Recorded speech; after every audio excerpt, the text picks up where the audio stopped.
Surprisingly, it's raining today. I know that I owe people a video of the what is it called? The Chitchat by the pool. So I plan to upload that today because it's been tough with the finals and grading and stuff.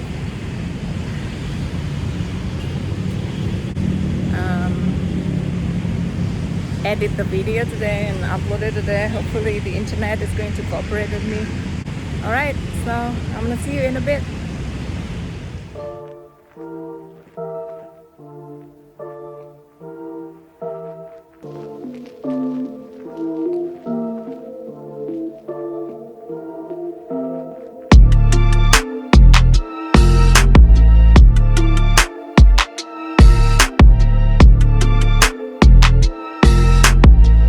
Good morning, guys. It's like 8:30 a.m. in the morning, and the pool situation is very quiet. There is the maintenance guy working on stuff. I don't know what it is. The entire building is so super quiet. Should I reveal myself here? Probably not yet. I'm not ready for that. But I work in a private university here in West Java, Indonesia. I also am directing a language center, so the Center for Language and Culture. And I am currently the chair of, it's so comfortable. The chair of the primary school teacher education. So this this program is relatively new, so it's still a baby, a toddler, and I still have to learn a lot related to that because my background is not purely education, it's more focused on language education. But anyway, so everything academic, it's gonna be posted to the CLC channel. But don't worry, I'm still going to post, a lot of videos, probably more related to bags. Oh my goodness, I miss reviewing bags.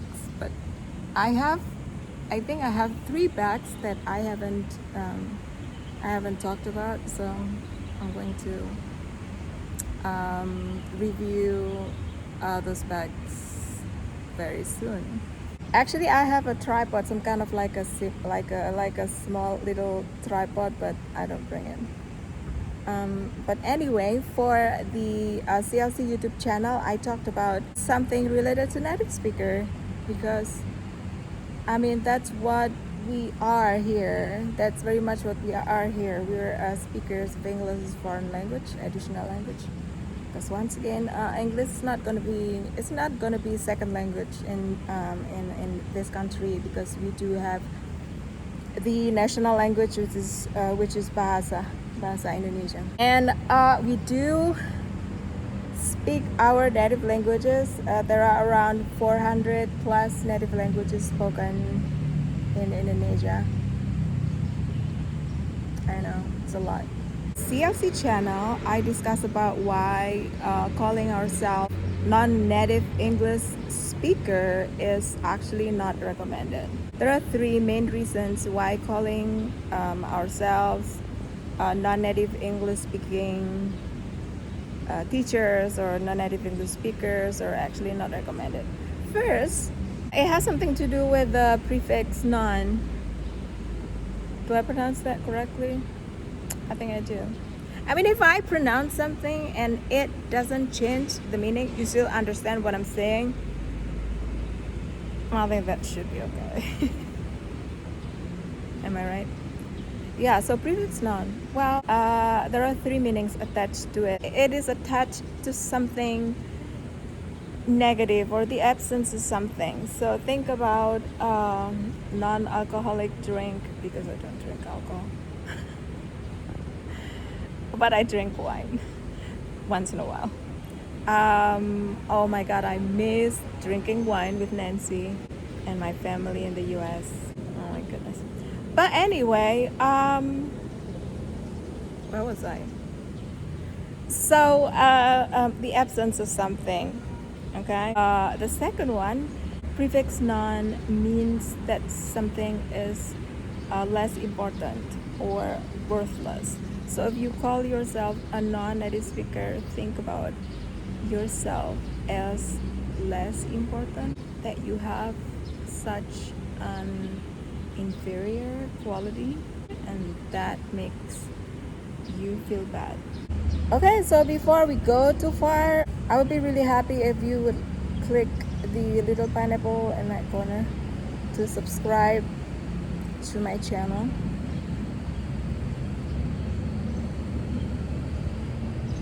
I know, right? Well, everybody on YouTube say that, so just copycatting other people.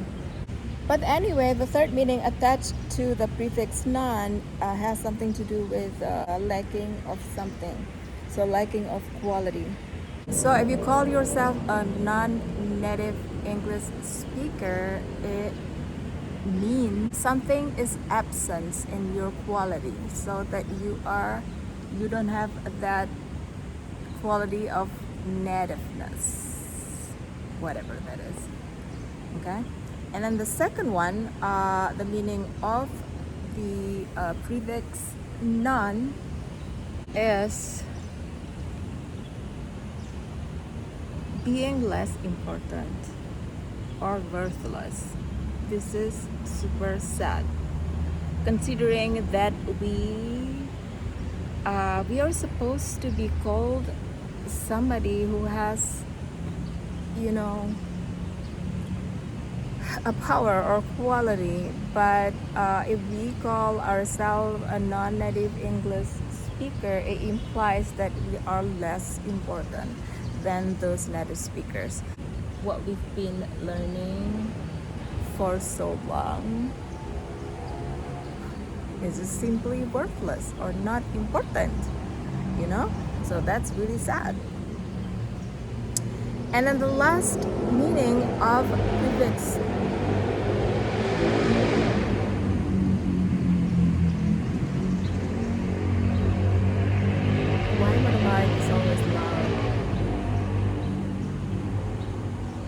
Okay. The third meaning attached to the prefix non is lacking in quality. When you use the term non-native speaker, it means that you are admitting that you have a lower quality. Think about it. You are somebody who is able to communicate in another language, or 2 or 3 languages. So when you call yourself a non-native English speaker, it may mean that you are still lacking of quality, even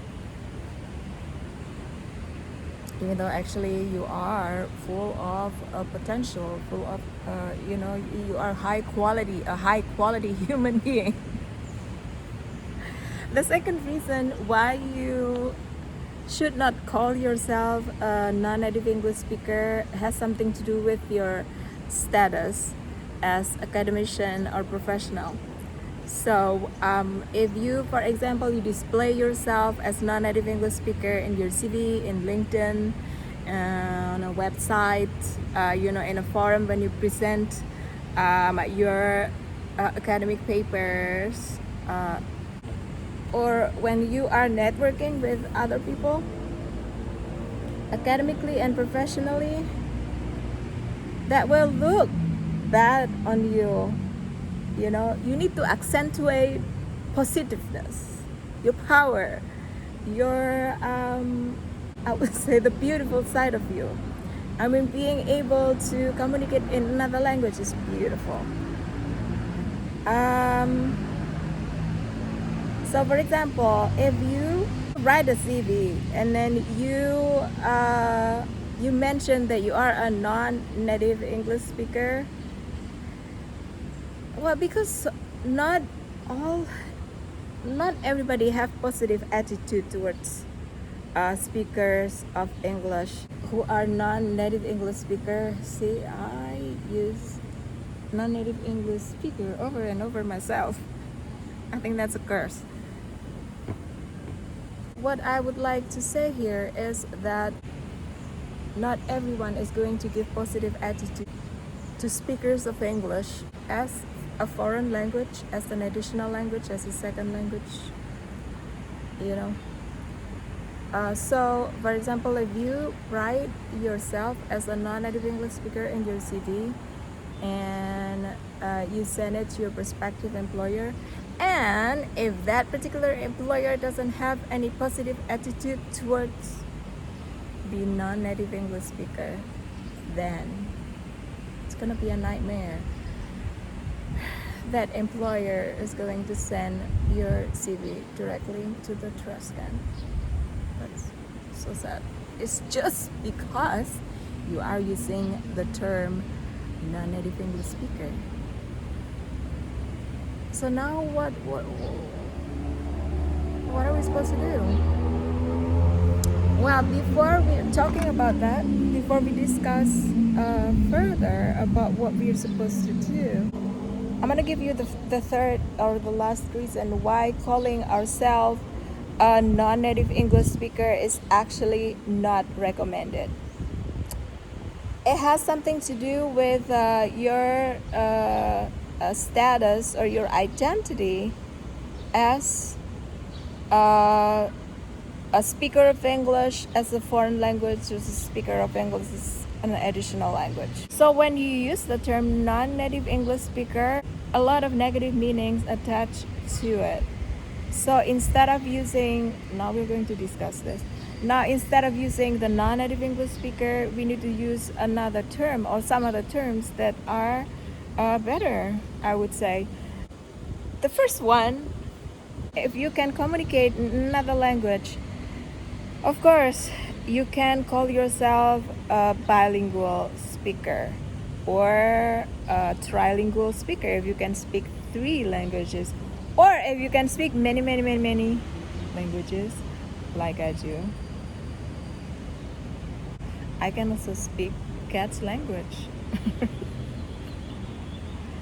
Sometimes I speak cat's language.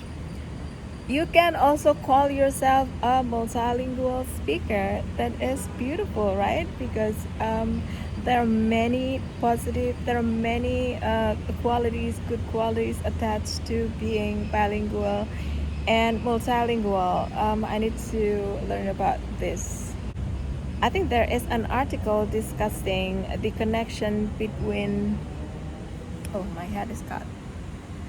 The connection between brain wellness and your ability to communicate in different languages. Correct me if I'm wrong, so you need to check Mr. Google with me right away. So feeling good like you should. We should be feeling good about ourselves, right? Especially if we have a positive quality. But is quality always positive? Am I exaggerating?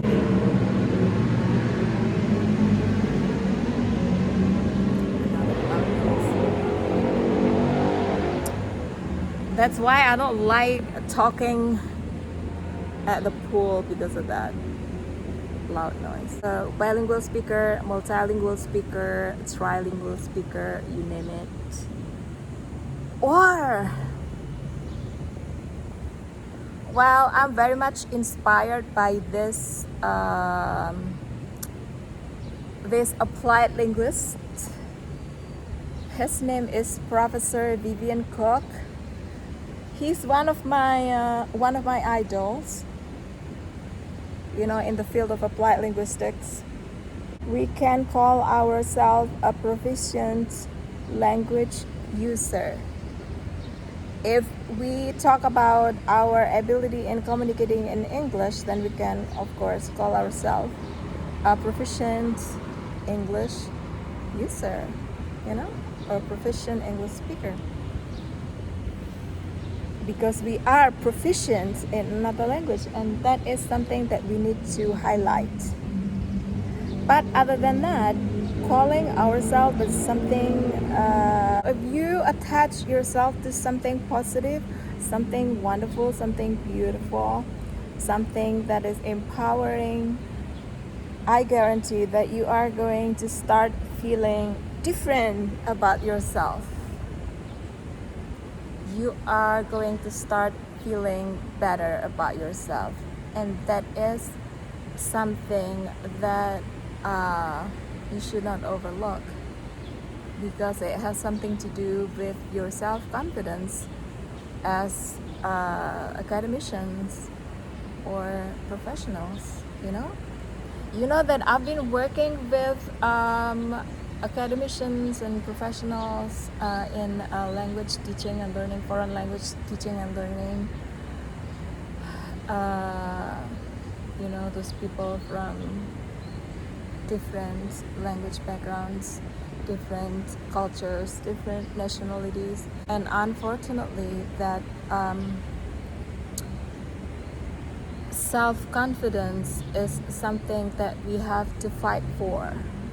There are a lot of problems attached to not only speakers of English as a foreign language, as an additional language,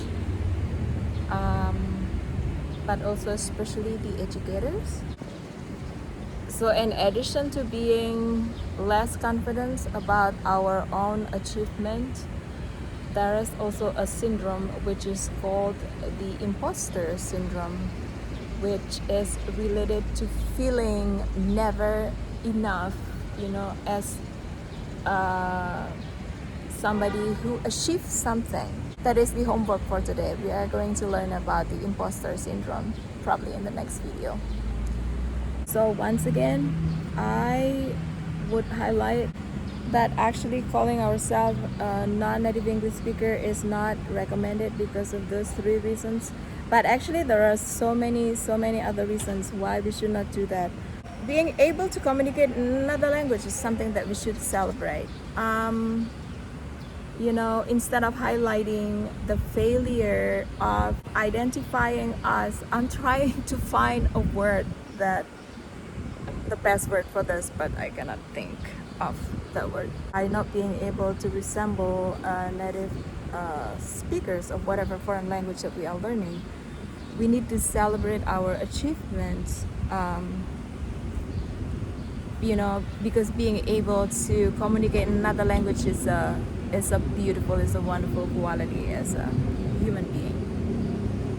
So especially if you are students, or you are academicians, or you are professionals, or you are working in English as a second language, or English as a foreign language, or English as a medium of instruction institution, please start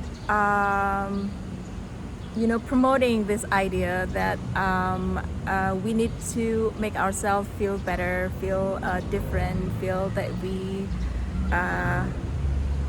are powerful, that we accentuate our strength as a speaker of English as a foreign language or second language or additional language.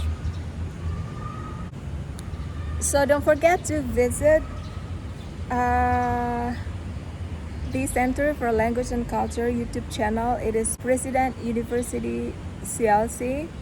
We share a lot of videos related to not only English learning related, but also professional development for lecturers, and also contents related to culture, cross-cultural understanding, because we actually cannot separate culture and language. They are inseparable.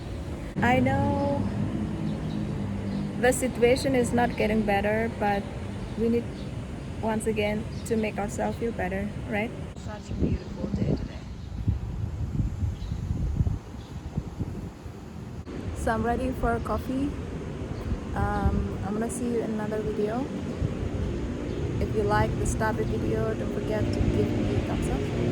Stay safe. Take care of yourself and each other. Bye bye.